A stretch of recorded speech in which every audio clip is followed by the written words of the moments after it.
Magandang gabi sa ating lahat mga kamix sa saan man kayong lupalop ng mundo mga kamix, ano? Tayo mag-iingat dahil maulan ngayon mga kamix.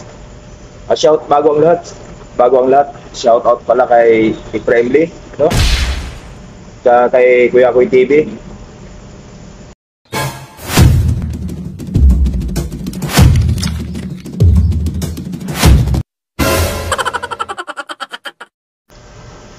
Ayun mga kamix, meron lang akong napanood na video.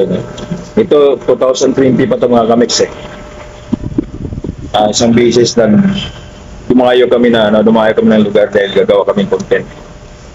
Papanood ko lang sa inyo mga kamix, sila kala ng mga kabataan kung sino dahil hindi ako nagtatanggal ng salamin sa face mask. Panoorin natin mga kamix. Ito no?